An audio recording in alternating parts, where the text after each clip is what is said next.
From the ocean depths to the vastness of the cosmos, new technologies give scientists a better understanding of the world around us. In this special episode of Futuris, we will meet with modern explorers of the sea, land and space.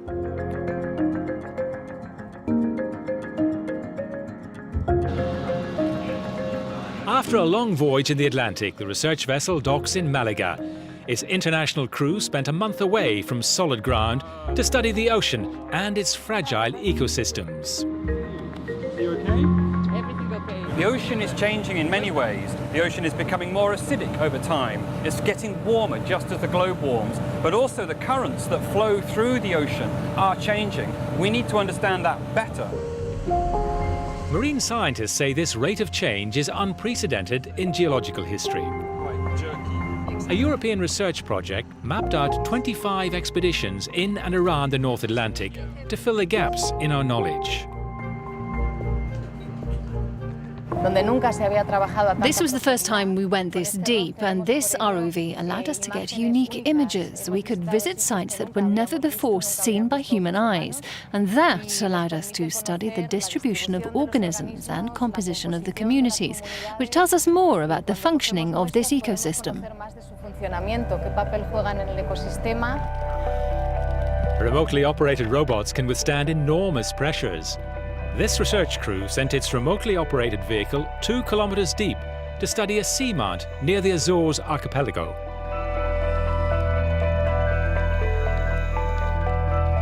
You can't understand the deep seabed if you can't go there. The ROV are the hands and the eyes of the researchers on the deep sea floor, so we can survey large areas in high definition, and we can take very carefully samples of the animals that live there. Samples from key biodiversity areas will help to understand genetic links between marine organisms in the Mediterranean Sea and the Atlantic Ocean. These are the sites that are critically important to understand and to protect. The information on the links between the populations is absolutely necessary to plan good management of underwater genetic resources at the European level.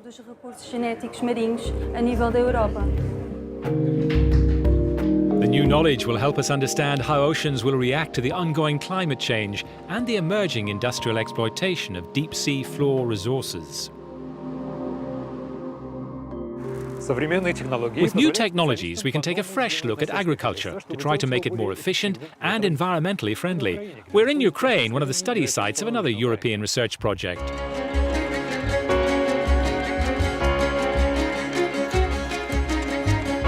This drone carries a special camera to take high-resolution images of agricultural lands. Controlled by a computer, it flies autonomously, bringing back much more detailed photos than those taken from space satellites.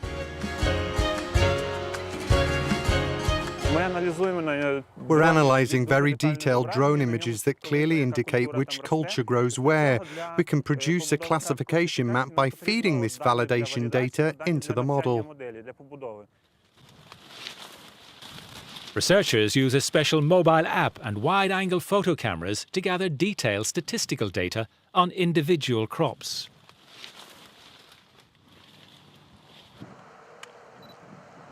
We want to know the status of the culture, how it rises, how it grows, how it's doing through the cultivation period to bear the best possible harvest. The team from the Space Research Institute have studied more than 5,000 fields across Ukraine. They fill all the images into this software model that uses artificial intelligence algorithms to combine various data into a single map of agricultural lands. Since we have a large volume of imagery data, we need to process them automatically. To do this, we develop intellectual methods, models which stimulate data recognition capabilities of the human brain. This computer system automatically recognizes and classifies the types of the land surface and main cultures that grow on agricultural fields. Tested in various countries on several continents, this system can provide data on agricultural production across the world, helping to forecast harvests and reduce spikes in food prices at a global level. We test different techniques crop mapping, agricultural statistics, production monitoring, but also the environmental impact of certain agricultural changes over these sites. Based on the results of these sites, we get more robust techniques that we can then implement at global scale.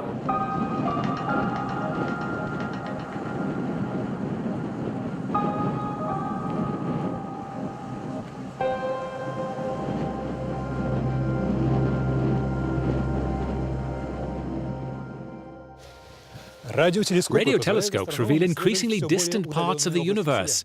The bigger a telescope, the more sensitive it is. Here in Cambridge, scientists are designing an observatory on a transcontinental scale.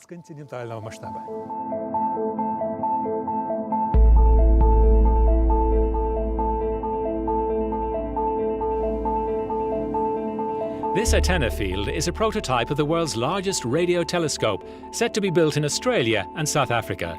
The SKA square kilometre array will use sets of stationary antennae like these scattered across enormous distances. These metallic arms, which look like a Christmas tree, are collecting photons from the sky and transform them into electric current that mounts through the antenna into its top part, which holds the electronics. Here in this white box, we have the electronics which collect this electric current from the antenna and amplifies it so that it can be studied by our supercomputers.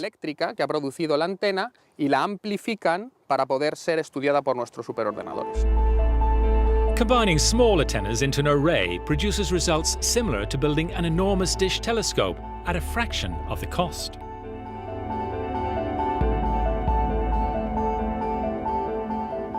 The SKA really represents the next phase in the evolution of radio astronomy. The plan is to build two telescopes, one a low-frequency component of dipole antennas, similar to the ones you see here, in fact 130,000 of these, as well as a mid to high-frequency array of dishes, roughly 200, in the Karoo of South Africa. When operational by the early 2020s, the SKA is expected to reveal a wealth of new data on fundamental atomic constituents of the universe, all the way back to its very beginning.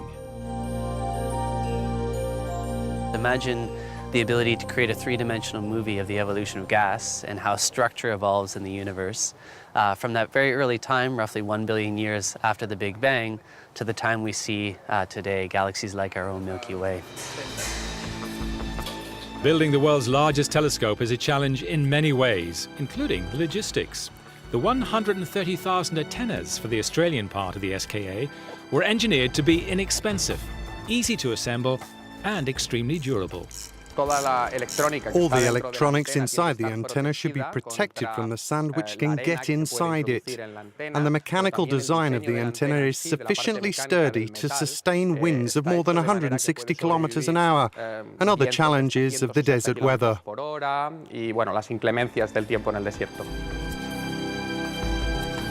SKA telescopes in Australia and South Africa will function as a single transcontinental observatory.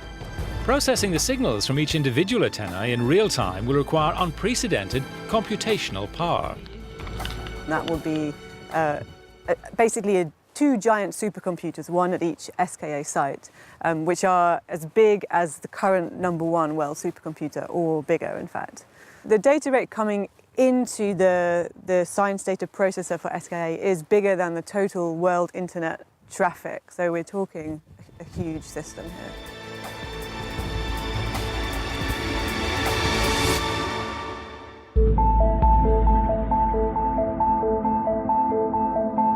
This scientific instrument in the Netherlands gives a better idea of how SKA will function. With a total of 40,000 antennas, LOFAR, Low Frequency Array, is currently one of the largest of its kind in the world. In the central area of LOFAR, there are some 25 stations. Then there are some more stations dotted around the Netherlands. And then we also have international stations in Germany, in Poland, in Sweden, in France, in the UK. And soon we'll have one in Ireland too. Optical fibre cables connect the LOFAR core and the remote stations to the central processing facility, where all the signals are combined to produce the maps of the sky. The long baselines that are created with these international stations give you the the sharpness, the ability to see fine details on the sky, which you don't have if you have all the stations that are packed close together. To focus on a specific spot in the sky, researchers designed computing boards that combine signals from each of the individual antennas, syncing radio waves that come from a particular direction. All the signals in a certain location in the sky are added coherently, so they are in the same phase, so they add up really nice, and in other locations on the sky they more average out. The SKA will transport its incredible amounts of data through countless fibre optic links. Commercial devices of this type cost around €1,000 each. Instead, researchers designed a simple, low-cost solution that fits a standard USB port. We have reduced the price to something like €25 per link, so that's a substantial reduction. And this is the type of technology that you get. It's such a small, pluggable module doing the task that we wanted to do. In a few years' time, the world's largest telescope shall extend across 3,000 kilometers, surveying the sky 10,000 times faster than ever before, providing astronomers with an instrument of unparalleled resolution and sensitivity to find out more about the universe in which we live.